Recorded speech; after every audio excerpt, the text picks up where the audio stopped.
किसान भाइयों नमस्कार। आज की इस वीडियो के माध्यम से हम बात करेंगे धान की फसल पर फुटाव यानी कल्लों की संख्या, टेलरिंग की संख्या कैसे बढ़ाएं। तो फुटाव की संख्या यदि धान की फसल पर ज़्यादा से ज़्यादा आए, ज़्यादा से ज़्यादा जो पौधा है जड़ों का विकास अच्छा हो और ज़्यादा फुटाव आए, क्योंकि ज़्यादा फुटाव आएंगे तो ज़्यादा से ज़्यादा दाने, ज़्यादा से ज़्यादा बालियों की संख्या आने वाली है। तो कुल मिलाकर के धान में एक अच्छे फुटाव आए तो इसके लिए खाद जरूरी होती ही है। यदि आप पौधे से पौधे की दूरी 5 से 6 इंच के आसपास रखते हैं, जब आप नर्सरी की तैयारी करते हैं, सीड्स को पास पास में बुआई कर देते हैं, तो जो पौधा होता है वो पतला रह जाता है। तो सही डिस्टेंस से यदि आप नर्सरी तैयार करेंगे, उचित बीजों की बुआई करेंगे, इससे जड़ों का विकास बहुत अच्छा होता है, पौधा मोटा मजबूत होता है। तो सबसे पहले नर्सरी स्वस्थ होना बहुत ज़्यादा ज़रूरी है। हरी भरी स्वस्थ और अच्छी हाइट नर्सरी की होना बेहद ज़्यादा ज़रूरी होता है। सही डिस्टेंस पर आपको बुआई करनी है और उसके बाद जो पॉइंट आता है वो आता है फर्टिलाइजर शेड्यूल, यानी खाद का जो शेड्यूल है धान की फसल पर अच्छे फुटाव लाने के लिए। खेत की तैयारी के समय जब खेत की मचाई हो रही है तो उस समय काफ़ी किसान ऐसे होते हैं जो फर्टिलाइजर्स खादें यूज करते हैं, जैसे DAP है, SSP है, MOP जैसी खादों का इस्तेमाल करते हैं। लेकिन कुछ ऐसे भी फार्मर्स हैं और अधिकतर ऐसे किसान हैं जो बुआई के समय, खेत की तैयारी के समय गोबर की खाद के अलावा कोई और भी फर्टिलाइजर्स खादें यूज नहीं करते हैं। देन फर्टिलाइजर्स में DAP, MOP, NPK, SSP जैसी खादें यूज नहीं करती हैं। तो यदि आपने बुआई के समय जब खेत की तैयारी कर रहे हैं उस समय यदि आपने DAP खाद यूज नहीं करी है, MOP, muriate of potash use नहीं करी है, तो सवाल आता है कि यूज कब करें।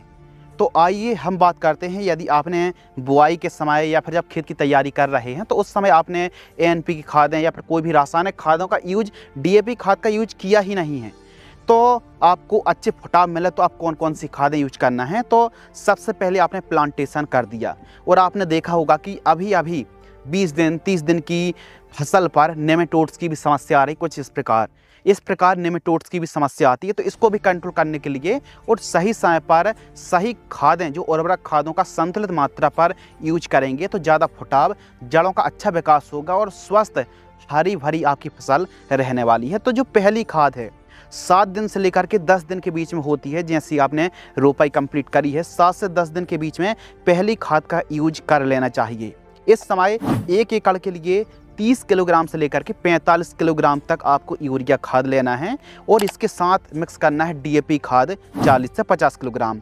MOP जो पोटास होती है ना, जो दानों का भराव अच्छा होता है, उत्पादन को बढ़ाती है। तो मध्य प्रदेश या फिर ऑल ओवर इंडिया के जो किसान हैं अधिकतर पोटास जैसे पोषक तत्व की पूर्ति नहीं करते हैं, इसलिए पैदावार कम होती है। तो आप पोटास 30 किलोग्राम जरूर यूज करें पहली खाद के साथ।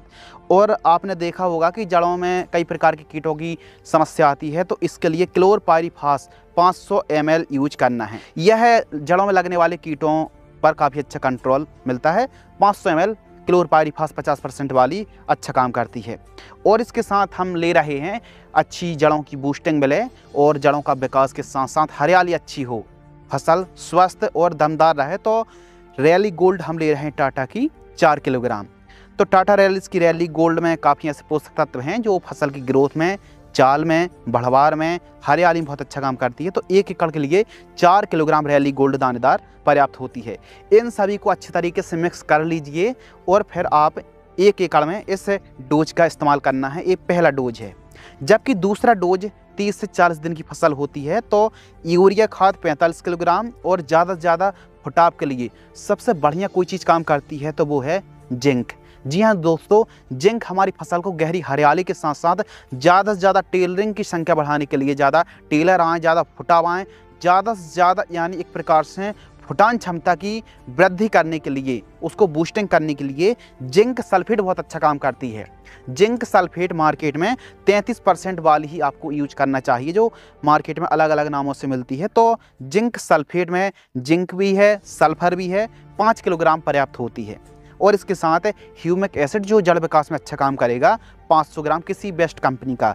दूसरा कॉम्बिनेशन में इस खाद का इस डोज को यूज करना चाहिए ह्यूमिक एसिड 500 ग्राम, और इसके साथ आपको मिक्स करना है रीजेंट अल्ट्रा, क्योंकि तना छेदक है, पत्ता लपेट है, जड़ में नुकसान पहुंचाने वाले कीटों की भी समस्या आती है। तो 2 से 3 किलोग्राम आपको यह दानेदार कीटनाशक भी यूज करना है। इन सभी को मिक्स करके 1 एकड़ में इस डोज का यूज करना चाहिए।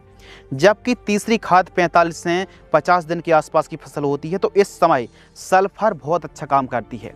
और सल्फर आपको लेना है बेंटोनाइट सल्फर, आपको लेना है 5 किलोग्राम किसी भी अच्छी कंपनी का। जो भी आप फर्टिलाइजर्स यूज कर रहे हैं, एक्सपायरी डेट देखें, अच्छी कंपनी के ही आपको प्रोडक्ट यूज करना चाहिए। यूरिया खाद ले रहे हैं 40 किलोग्राम। इस समय यदि अच्छी बढ़िया हरी भरी फसल है तो यूरिया की मात्रा को आप आधा भी कर सकते हैं। इस समय हम फिर पोटास ले रहे हैं, क्योंकि अभी जो हम 45-50 दिन की बात कर रहे हैं, तो अब जो हम पोटास का यूज करेंगे वो दाने बनते समय बहुत बढ़िया काम करने वाला है और दानों का विकास, चमक, वजन बढ़ने वाला है पोटास से। 15 किलोग्राम केवल। और इसके साथ हम 20% वाली बोरोन ले रहे हैं, जिससे दानों की चमक भी आए और टेस्ट भी बढ़े, चमक भी आए, और दाने की क्वालिटी, गुणवत्ता सुधारने के लिए जो बोरॉन होती है वो बहुत अच्छा काम करती है 500 ग्राम। इन सभी को मिक्स करके तीसरे डोज पर आपको इन खादों का इस्तेमाल करना चाहिए। तो धान की फसल पर कल्लों की संख्या बढ़ाने के लिए, फुटाव की संख्या बढ़ाने के लिए कोई स्पेशल खाद नहीं होती है। यदि आप सही डिस्टेंस पर, सही समय पर और सही नर्सरी की प्लांटेशन करते हैं तो धान की फसल पर फुटाव भी अच्छे आएंगे। और सबसे मेन जो पॉइंट होता है ना कि कल्ले फुटाव बढ़ाने के लिए होता है उर्वरक खादें, जो न्यूट्रिशन मैनेजमेंट होता है कि सभी खादों को सही समय पर यदि आप उर्वरक खादों का संतुलित मात्रा पर यूज करेंगे तो उसके रिजल्ट भी काफ़ी अच्छे देखने के लिए मिलेंगे। जिंक है, डीएपी है, सल्फर है, एमओपी है। सही समय पर एमओपी खाद का इस्तेमाल आप कर रहे हैं, सही समय पर ह्यूमिक एसिड का यूज कर रहे हैं, तो फसल एकदम हरी भरी है। अच्छी डिस्टेंस पर आपने लगाई है तो यकीनन ज़्यादा से ज़्यादा फुटाव, यानी एक पौधे से 15 से लेकर के 25 फुटाव की संख्या तक देखने के लिए मिल सकती है। तो इस प्रकार सही समय पर आप सही खादें यूज करना चाहिए। अब कुछ किसानों ने क्या किया है कि जब खेत की तैयारी कर रहे थे तो उस समय एसएसपी है, डीएपी है, एमओपी जैसी खादों का यूज बेसल के समय किया था, तो उनके लिए खाद शेड्यूल थोड़ा डिफरेंट हो जाएगा, बदल जाएगा। तो क्योंकि फिर वो पहली खाद दूसरी खाद में डीएपी इस्तेमाल करने वाले नहीं हैं, तो वे कौन सी खादें यूज करें। यदि आपने डीएपी, एसएसपी, एमओपी खादों का यूज कर लिया तो फिर आपको कब कौन सी खादें यूज करना चाहिए, तो हमारी यह वीडियो को वॉच कर लें, इस पर भी अलग कॉम्बिनेशन है। तो कुल मिलाकर के रिजल्ट अच्छे आएंगे धान की फसल पर, पैदावार में वृद्धि होगी और फसल एकदम गहरी लसदार ग्रीन देखने के लिए मिलने वाली है। इसी प्रकार की जानकारी के लिए जल्दी से जल्दी चैनल को सब्सक्राइब कर लीजिए। हम इसी प्रकार की और भी नई नई इन्फॉर्मेटिव वीडियो लाते रहते हैं। धन्यवाद।